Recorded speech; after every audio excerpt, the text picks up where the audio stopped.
Hi, you're listening to Hello Audio, a podcast by the Venue Berlin.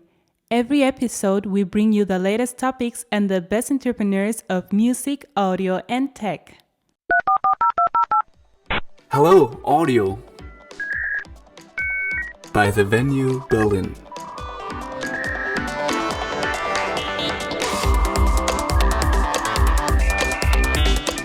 Hi, I'm Helen, today's host of Hello Audio.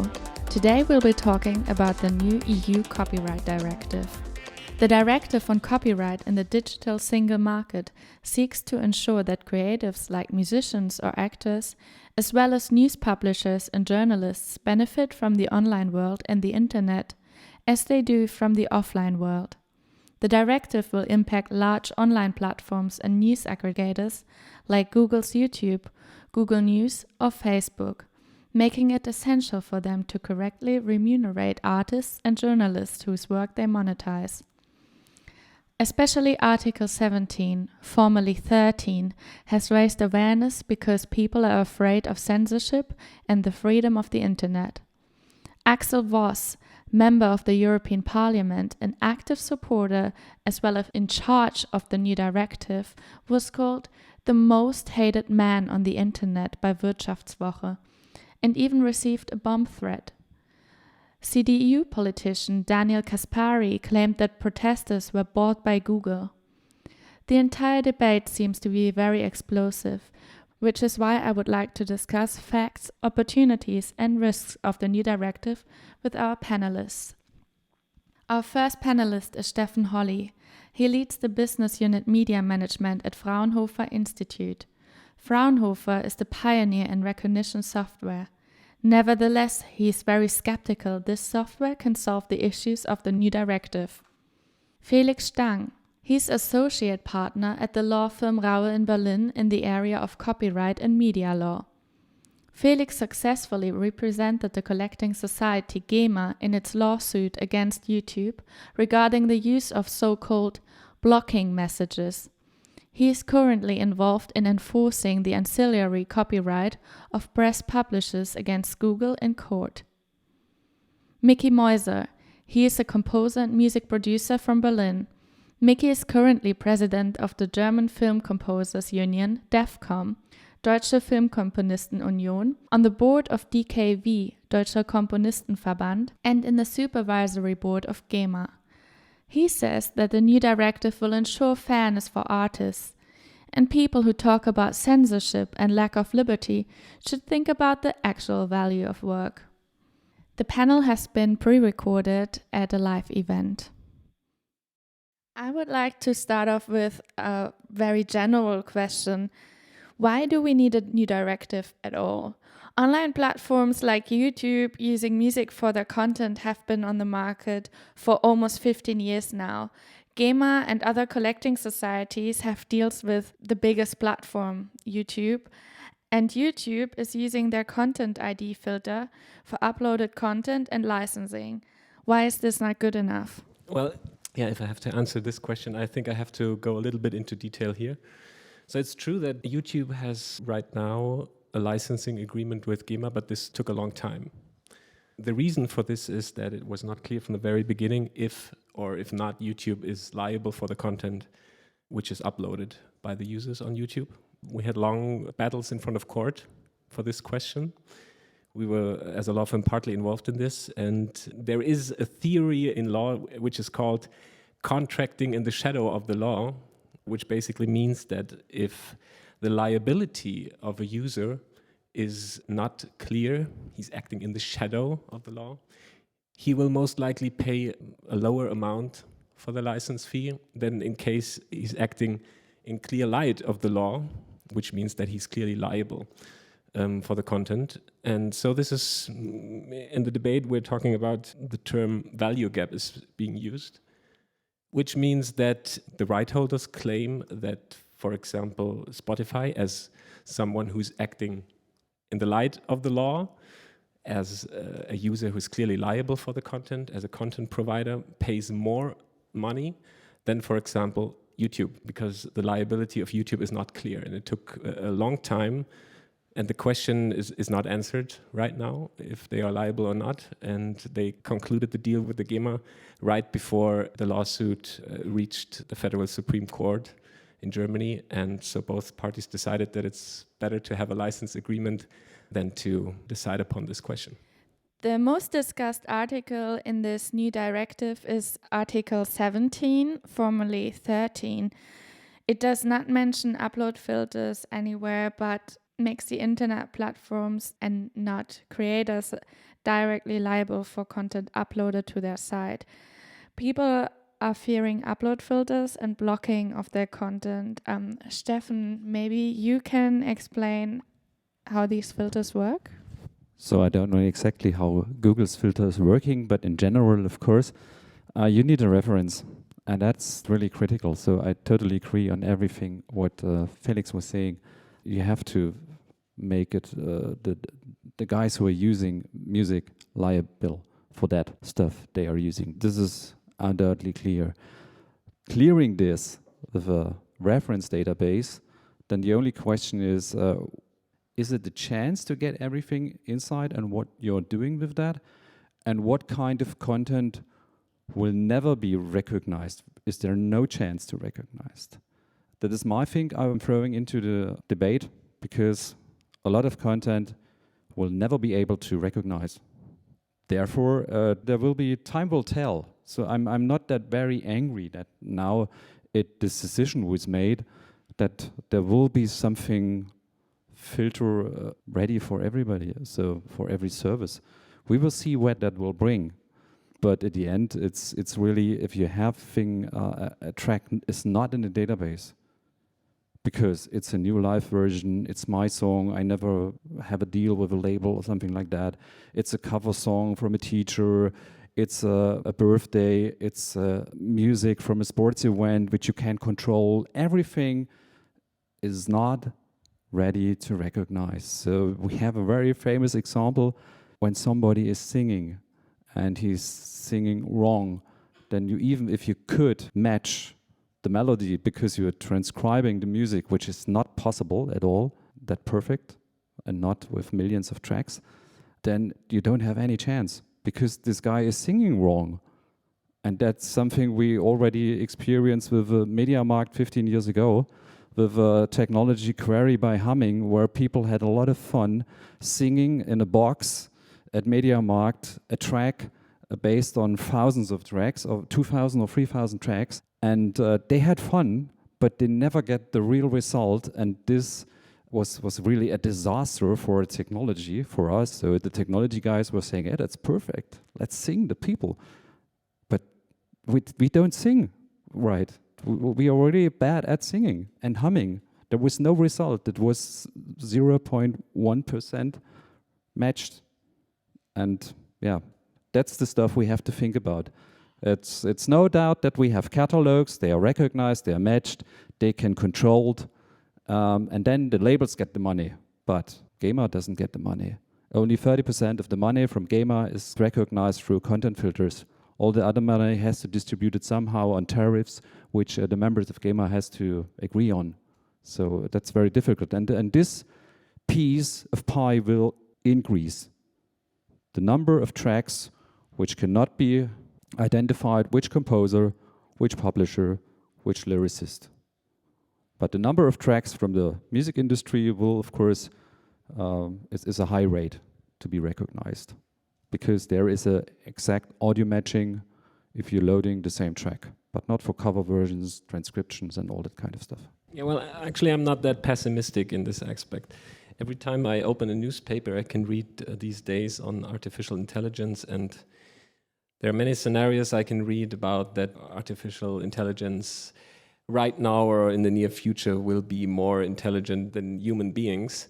But when it comes to copyright, we're back to zero, actually, and everyone says it's not possible and all the filter techniques are poor. So I don't see how this really fits to each other. And I know that, for example, Shazam is a very good example. A really low-budget startup came up with this idea of recognizing tracks. This is true. And now they are on millions of smartphones for free because Apple bought them. And there are applications for both lyric recognition and also for the composing recognition, and they are getting better every day. And what I don't understand is that law in general shapes businesses. So liability and liability exemptions in general. So once you implement a clear liability, there is enough incentive for also startups to come up with new filter techniques and recognizing techniques. And I'm not pessimistic at all. And if you talk to people who work in this filter business, which is already being used, for example, in Audible Magic, who are working for Facebook, for example, or SoundCloud, they are filtering every day millions of tracks, and they basically say that it's 99% accurate. So yeah, if you have the reference in your database, I'm not only talking about if you don't have the reference in your database. That's the only question. I'm not talking about the matching of. I'm totally with you. It's more than 99%, and all the things Shazam did, Fraunhofer did years before. So we quite know what we are doing, and the question is only how do we get all this content into the reference database, and what happens with the stuff which is not in the reference database by mistake or what else. And the biggest problem from my side, I'm doing also composings and I'm doing lyricists, and I know that there is no chance to match the stuff. And why do we have Spotify sitting on millions of euros which they don't have the idea which this money goes to? And why we have 70 million tracks in the US, and the US Copyright Office noted, because they don't have any idea from these services where the money has to go. But I think you're addressing a different issue here. You're talking about the black box when people don't know who the actual author is of a song, or they can't trace it down. But that has nothing to do with the recognition software. Right, because you can recognize and you can match. Matching is perfect. But if you don't have a reference, there is no chance to match. I'm just thinking right now, I'm very often in talks and panels where people talk about blockchain and say that this is the best thing ever and that all the artists will get their money now because there's this new technology. Don't you think that could help? Blockchain is not for recognition, it's for registering rights. But could that not work together? I mean, there's this database. And then possibly, yes. But the biggest problem we have as humans. So if I don't have a chance to combine my metadata as a composer and a lyricist and my publisher data with the audio in the reference database, I don't get the money. And that's also what happens to me. I'm in the database of Sound Exchange. All my tracks are there. But I have done every single piece of metadata I have controlled. I gave it to the aggregator, and the aggregators gave it to every service worldwide. And then I'm coming up and seeing my tracks, which I have controlled 100%. I'm seeing in the US, and there is Deezer, Spotify, and Apple, and they are claiming we don't know where we have to put the money on. Because there is no lyricist, there's no publisher, my composer name's not there. How could this happen? That's the problem. We have to solve the problems with the metadata first, and we have to empower GEMA and also the lyricists and the composers to bring in their information into the audio information of the record labels. They are not interested. These are American companies. And they were sitting on one table with GEMA 2 years ago, and I was sitting there with the whole members of the music industry, with all publishers. And we were saying, hey, we can do something for you. We bring all data from everybody together. Don't ask for payment. We do it as Fraunhofer because this is our social responsibility to do also something for good. And everybody was saying, wow, that's the stuff you would like to do. I say, yes, because we are able to do this and we can do this. Guess what happened? Nothing. Because everybody on the table, from the music industry, the publishers, everybody was standing up and saying, that's perfect. And within 3 months, they called me. Everybody called me and saying, maybe it's not a good idea to share data. And I was standing at the end of this period, totally frustrated, left alone, and the only guys who were still with me were the guys from GEMA. But if you only have one guy sharing data with you, that doesn't make any sense. Mickey, You are part of the supervising board of GEMA, and you were also partially in charge of the new directive. Did you consider what Steffen just said? Yes, we do have a metadata problem, and we have to solve it as quick as possible. And we're doing it. I mean, we're collecting metadata all around the world. We started something, is all the collecting societies and in the world, and also some of the record companies, called the Global Repertoire Database. But then ASCAP in USA decided to stop, because they were forced by platforms, by the way, to stop it. And but whatever we do, if we do blockchain, whatever we will do in the future, the digital age will have to tell us that we need metadata. We need composers' data, lyricists' data, publishers if they're involved, and we need ISRC numbers, EAN numbers, all these kind of numbers, and it's possible.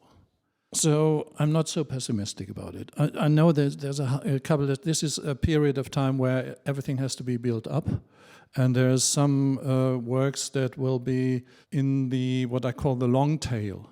We have to make sure that we don't not only have the Universal and the Sonys there, but that we have the long tail registered in the database and that it can be recognized.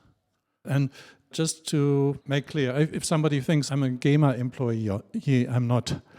I'm on the board of supervising directors, which means I don't get any money from GEMA to be independent. I'm very GEMA critical. I'm not making the money from GEMA because I control them and I tell them this is wrong and this is wrong. And my work is now, I've been doing my work for 5 years, and it's coming together that in this year we will see lots of digital improvements in metadata, in GEMA apps, and where you can see all your repertoire, where you can see all your income together, where you have your personal app and you can see where your work is being used and all that. This is the aim. And if I'm just describing a story which I'm also sharing with my friends. Of course, I know the industry. I'm registered at GEMA. I know GVL and all that kind of stuff. I own a label.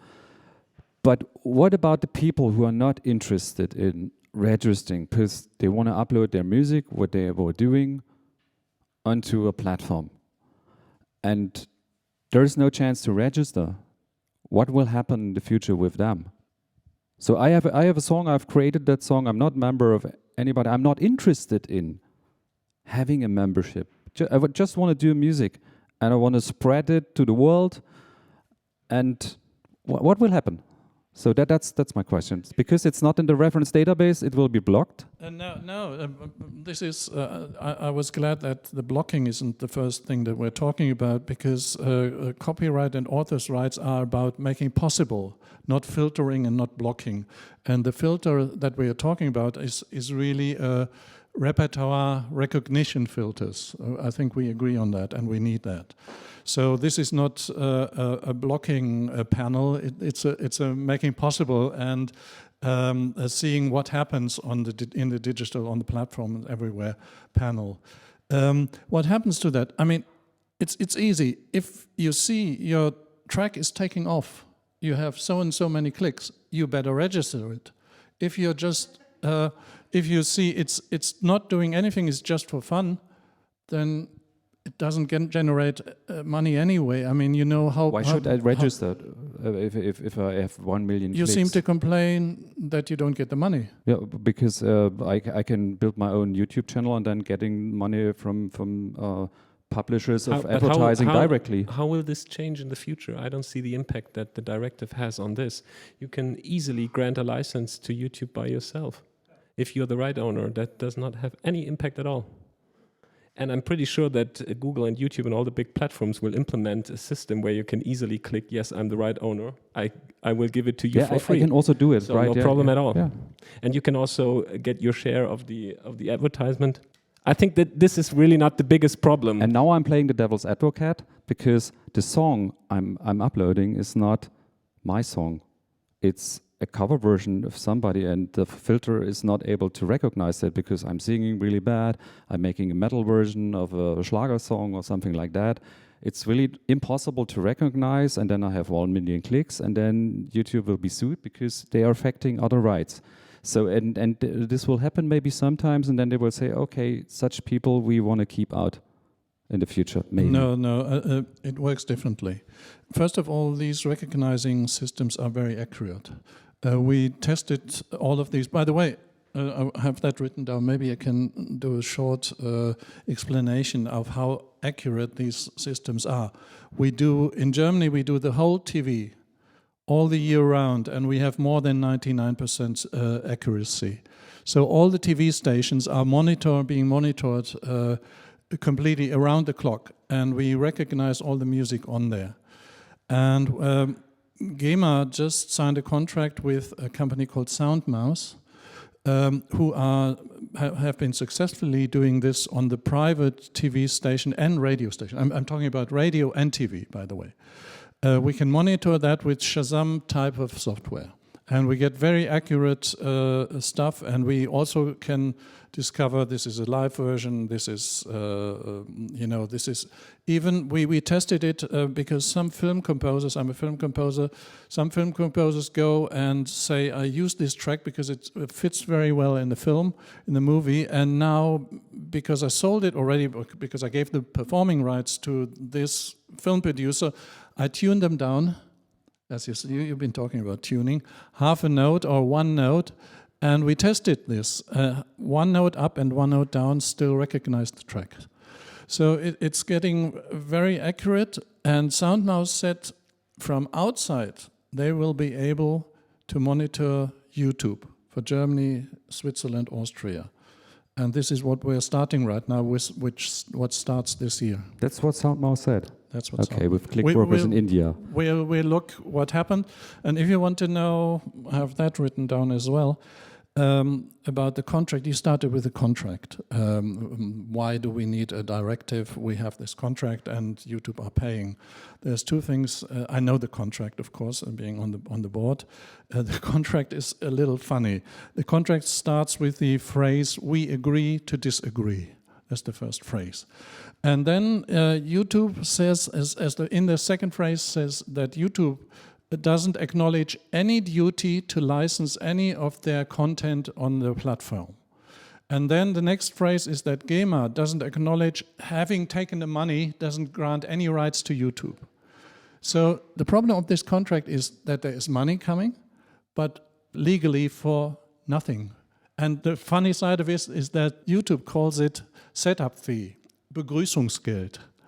They don't call it licensing. So what we need and what the directive gives now is the legal duty to make a contract for platforms with right holders.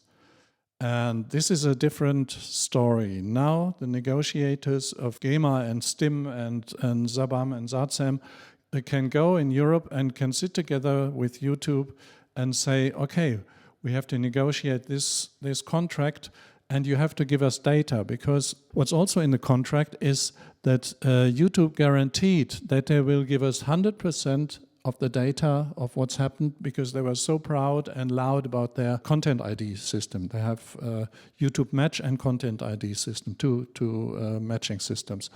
And what we get is about only 25%. But as it's a free will contract, we can't take you to court about not fulfilling the contract. So this will change with the directive when it comes in 2 years. We will sit down with YouTube and we will negotiate better terms for the composers, because the terms are slightly under the terms of Spotify, which are also very low. And also we will establish the duty to pay and the duty to tell us what's happening. And as the directive says, as much as they can. It's pretty bland there in this. Maybe I'm going to add something, and I want to make this very clear about this directive lack from a misunderstanding. Everyone used the term upload filter. There's a good reason why this term is not within the directive.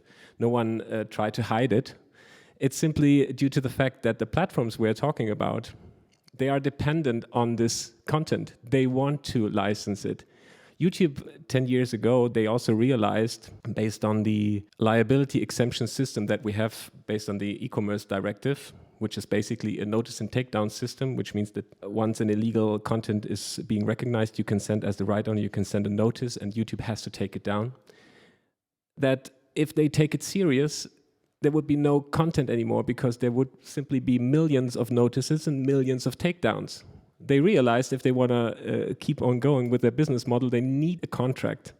So they want that. And also Facebook and all the others, it's user-generated content we're talking about. They need it. They don't want to block it. And even the platforms we're talking about, like parody platforms, or today I learned something new, it's called TikTok. It's basically a short message for videos, I would call it. I don't know. It's very, very short videos. And of course, the whole content is user-generated content. They want to use it.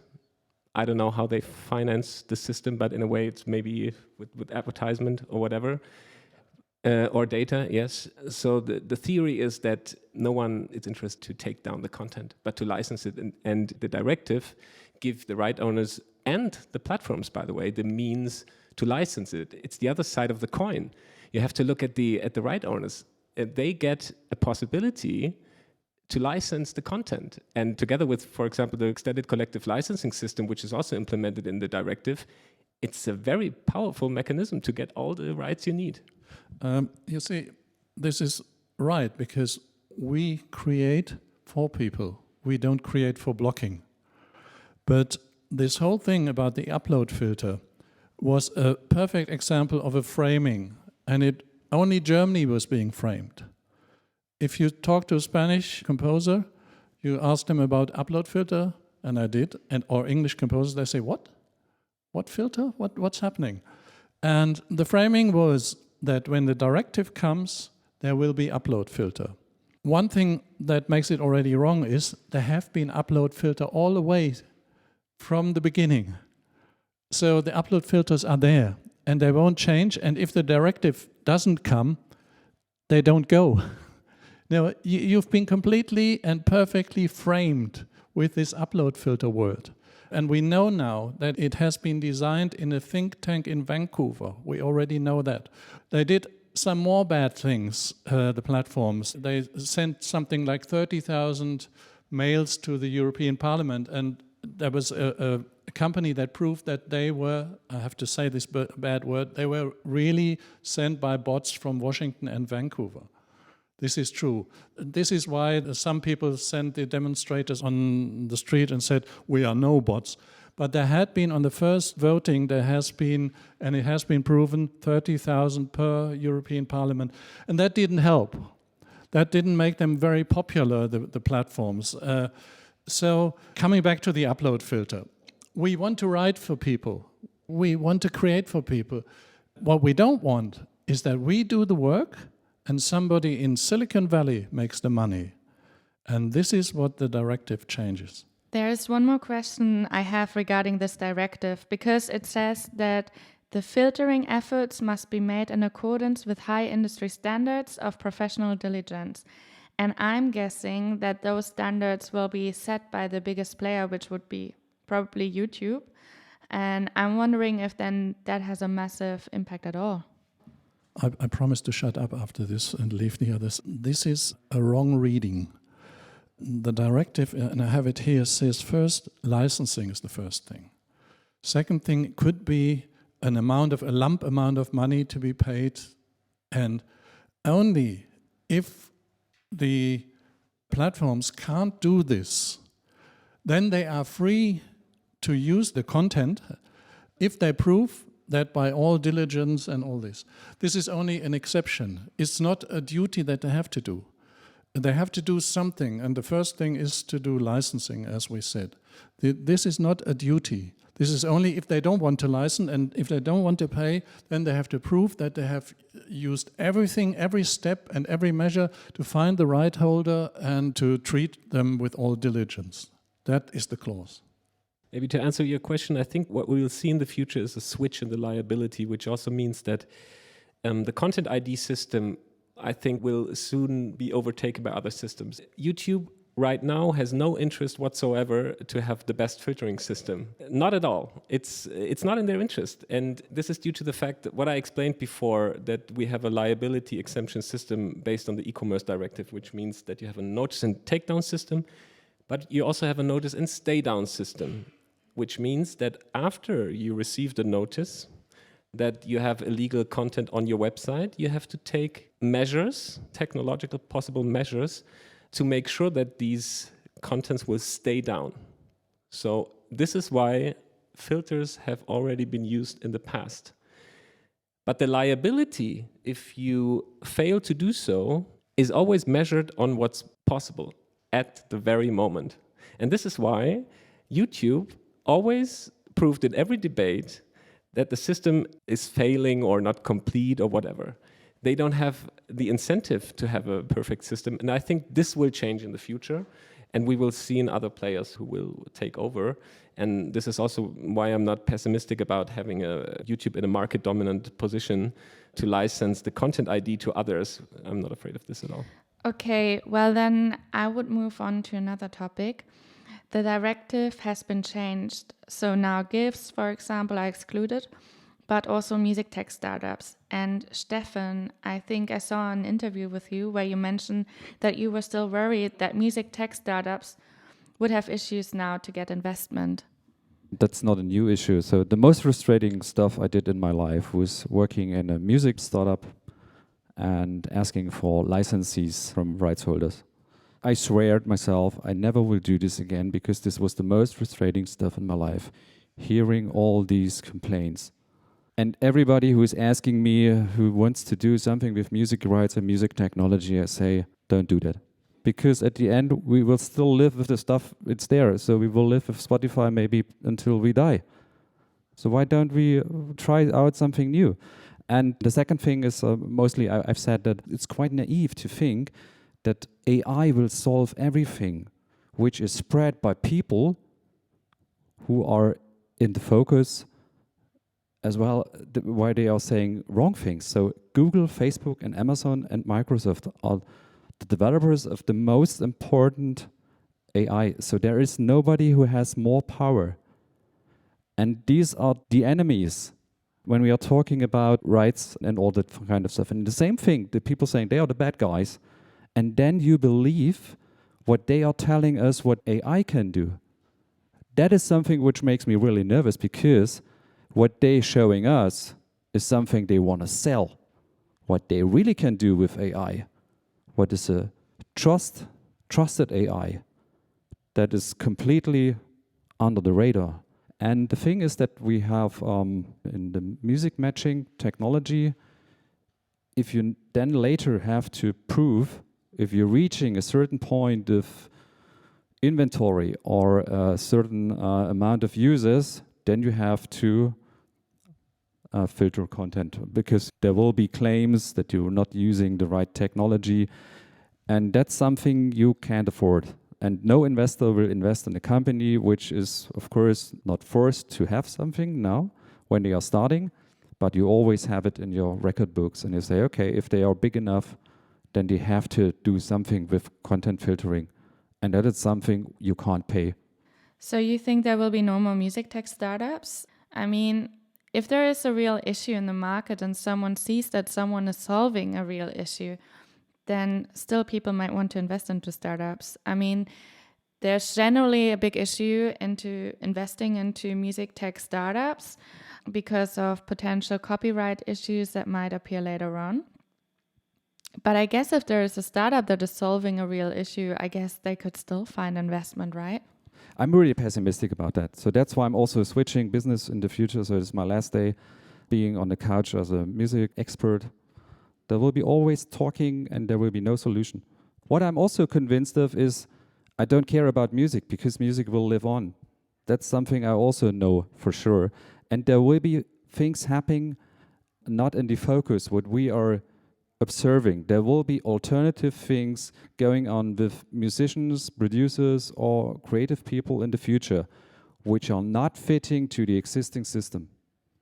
They will try and do something completely different.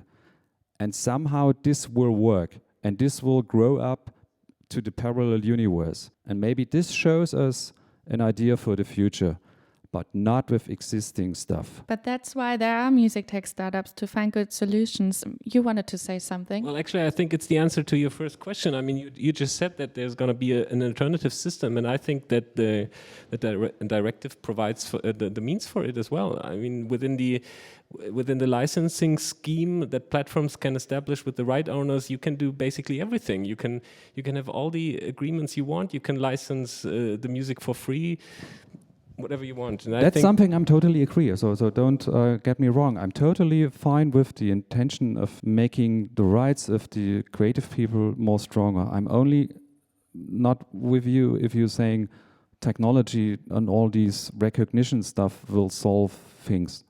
Okay, I think this could be a good point to open up for the audience. Maybe we actually have some music tech startups here who want to say something about it or ask a question.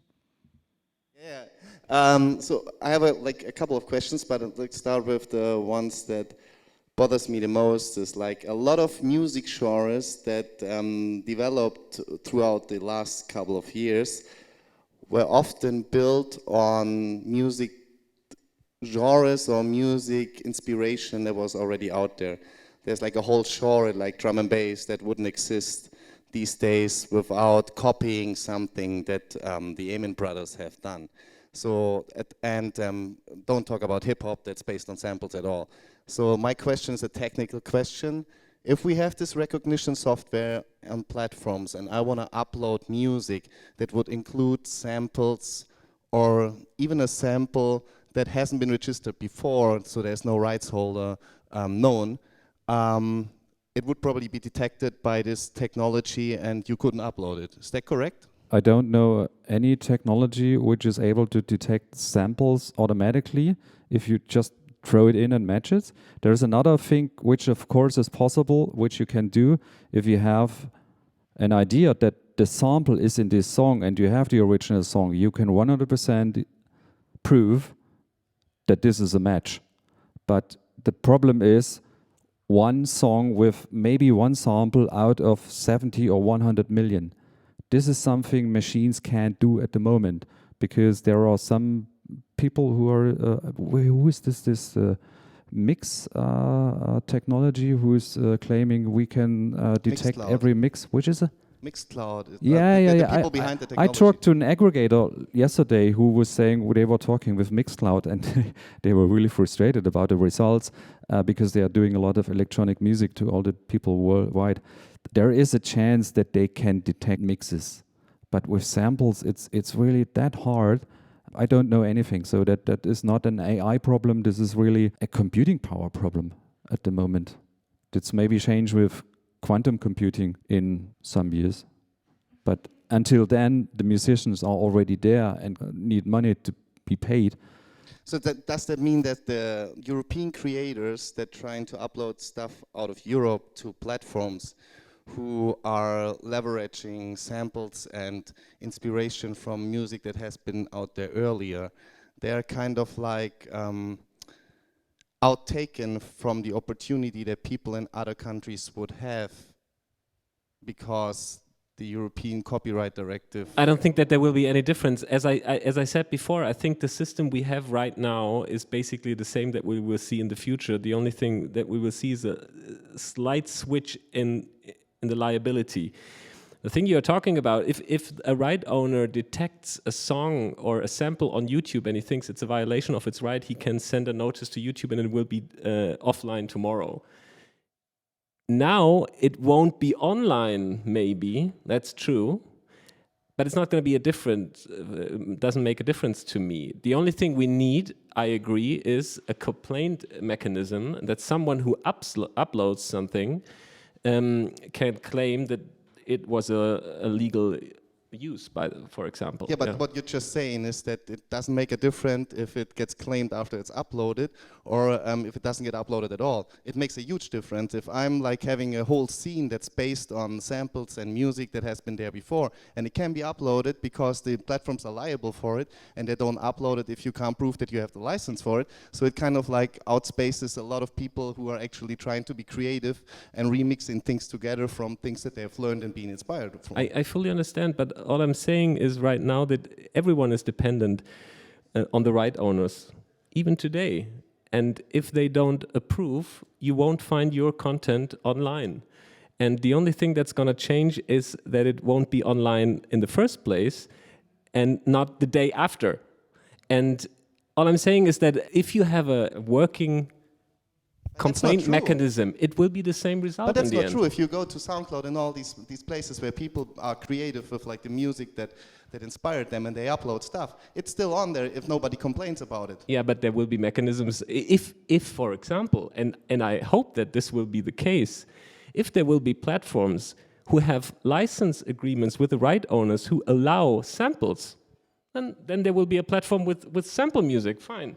And the idea of the whole thing is that YouTube will have a license agreement with all the right owners, and then there will be, this is what I think will be the case in the future, there will be more samples than before. Because the system we have right now, YouTube refuses to have this agreement. But in the future, they have now an incentive to have a license agreement with everyone, and then everything will be possible, and you will find more content online. That's the idea of the whole thing. How should that work? If I'm a person that like creates tracks at home with samples and I want to upload it, even if YouTube has a license with all these people, and there's just like one thing in it that has a friend of mine sampled or created by themselves and it can't be detected, so it's kind of like this mixture of all different licenses in the song that needs to be uploaded.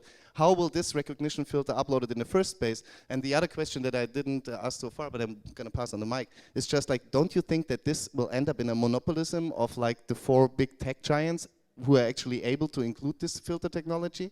Because like the small startups will be not able to actually buy the technology by the few companies out there that may provide it in the future, which they don't do today. In Article 17, paragraph 2, it says that the licensing, once a platform license, it includes all the users' uploaded stuff.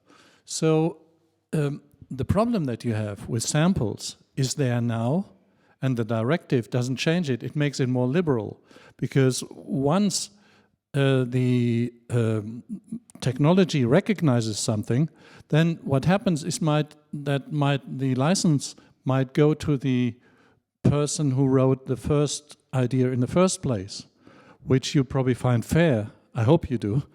And it's again what I've been talking about. We're not thinking about blocking. We're thinking about creativity. We are thinking about making possible. And this is what it says here, that once YouTube pays licensing, then the license will probably go to the person that you did the mashup with, or the 2 people who, and if you mash up something, then maybe 3 or whatever. And you can also help. You can also say, here, I'm loading this up, and the authors are this and this and this and this. So this is what the directive makes easier in the future than it was before, because before, on the platforms, all of the right owners could take your stuff down. Hi, thank you very much. I'm Simon from 11, a startup in music rights management. I have a more legal question, which is, do you believe that the EU Copyright Directive, which is currently almost EU law, will it be adopted by the member states on a national level in a monolithic way, like one-on-one? It's one of the biggest problems, actually, that you just raised. Because a directive, it has to be implemented. Not everything of it has to be implemented. The extended collective licensing system I just explained, for example, is an option for the member states. And it only works on the national level, so it partly fails if only some member states implement it. And it's partly harmonization of copyright, and it leads to bizarre results. We have seen that in the past. For example, the panoramic freedom exemption of copyright, which means that you can take pictures of works in the public, has also not been implemented by all member states, and for example, not by France, which leads to the result that Julia Reda always explained in her report, that if you take a picture of the Eiffel Tower in Paris during the day, it's possible to do that and to upload it on Facebook, because the Eiffel Tower is not protected by copyright anymore, but the light installation at night is still protected by copyright, and which means that night photos of the Eiffel Tower cannot be uploaded. So this is, of course, a bizarre result, and we will see more of that. And also, many of the legal terms within the directive are not clear, and member states can have different implementations. Some of the regulations even provide for that and give the member states options. And we will see many court decisions and many refers to the ECJ, and the ECJ in the end has to decide upon that. So this means that YouTube and other platforms still has to negotiate on a national level. No. We have pan-European collecting organizations. For instance, GEMA has something called ICE, which includes your country as well. I think Stemrauer Boomer, is it? And Sabam in Belgium, STIM in Sweden, PRS in England. And what the idea is, and it will form even more now after the directive, to have one sort of one-stop shop for music licenses. So, and this is already working. For instance, Google Play, Google went directly to ICE and got the license for Google Play. Spotify goes through that. The contract that we've been talking about with GEMA and YouTube is now on ICE level. So England and all the other countries are getting the same results that GEMA negotiated out of YouTube. Yeah, but ICE is not deciding on the national Dutch law. So if the Dutch law says we're going to do it differently, then ICE cannot do that. Yeah, you know, the Germans would like to change the Dutch law, but we can't. You must be happy about this. Yeah, and I agree. I would have preferred extended collective licensing in the directive on a European level. That would have solved many problems. I hope that all the member states will implement that. Thank you all for joining the panel. And thank you for being so open and also sharing your pessimistic views. I think that really helps to see both sides. Thank you very much. And now we can open up for some beer networking. Thank you.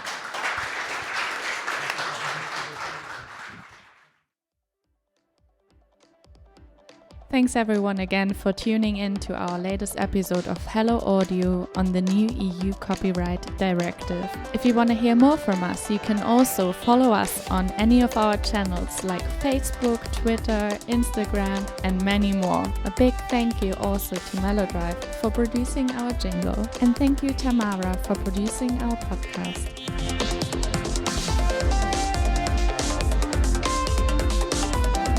Hello Audio by The Venue Berlin.